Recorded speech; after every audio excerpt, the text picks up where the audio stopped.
community as role models. Deah Barakat, who was just 23 years old, was known for his many acts of kindness. His sister, Suzanne, who's a local physician, joins us tonight.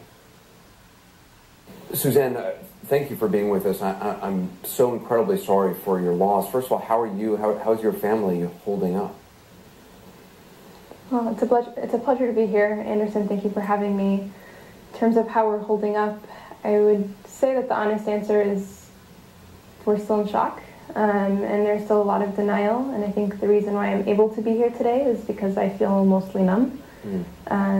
But it's been a really incomprehensible tragedy that we're trying to process. Tell me about your brother. What was he like?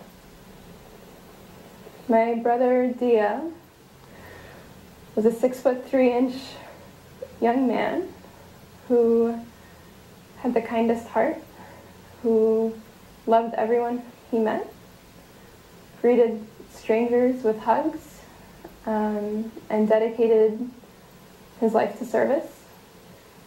He loved his family, he loved his wife Yusor, he loved his in-laws, and it's a very sad day for both of our families. There were reports that the suspect and your brother, that they had interactions prior to this. Is that, to your knowledge, true? Were you aware of that? To my knowledge, yes. There had been issues of some disrespect and harassment from the neighbor's standpoint.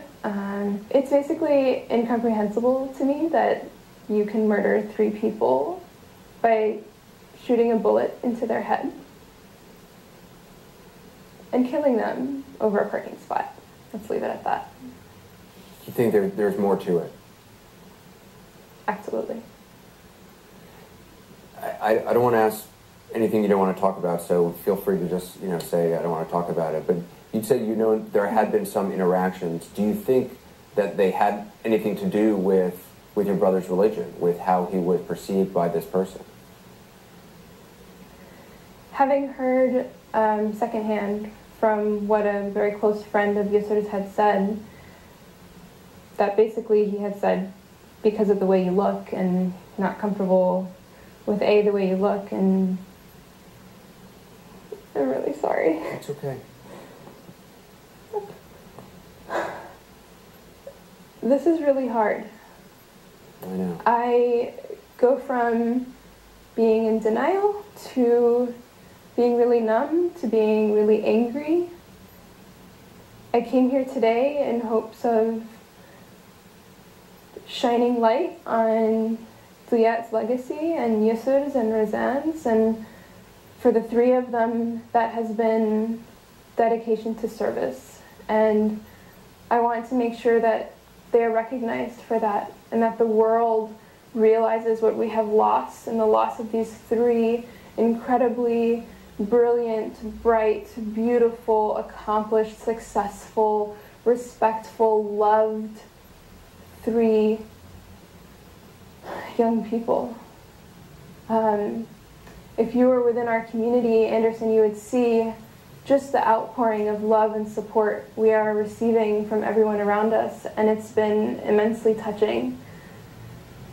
And I want the world to see that, and I want them to see the true essence of what Deah, Yusor and Razan was, and it was optimism, it was hope, it was love, it was wanting to help anyone and everyone in their local communities and communities abroad, just based on their actions, with work that they have done with homeless communities here, with work that they are doing in Turkey to aid Syrian refugees.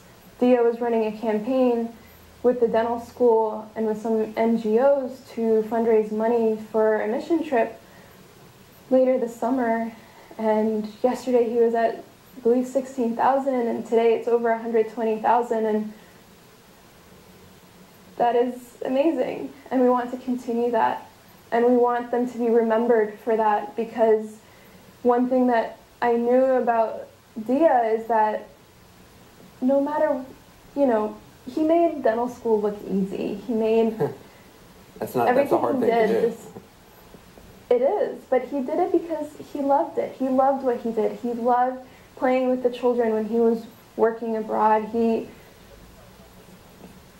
was happy, in everything that he did, and he made it light, and people loved being around him for that. And selfishly, as the older sister who felt like a second mom to him, I will miss him adoring me and the way he loved me and the way he looked up to me, and the many phone calls where we would talk and we would give each other advice, and he's like, okay, I see your point. And he was the best friend kind of brother.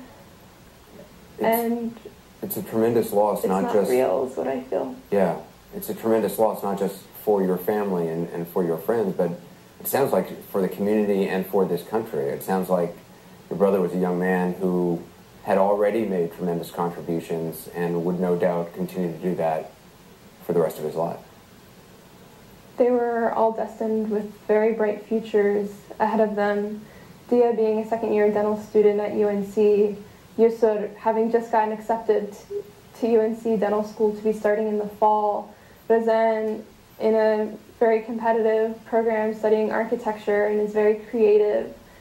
They all had so much to offer, and I just want to make sure that we continue that legacy for them in their name, in their honor, and that all of us as Americans collectively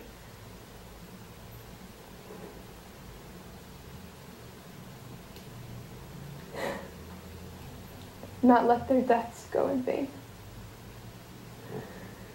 Suzanne, thank you for talking to us. Your strength is really incredible. I lost a brother many years ago under very different circumstances, but I certainly wouldn't have had the strength to speak about him so soon as you have tonight, and I very much appreciate you letting us know your brother just a little bit and continuing to carry on his legacy. Thank you so much. The three of them have given me the strength to be here today to talk to you. Thank you so much for having me, Anderson.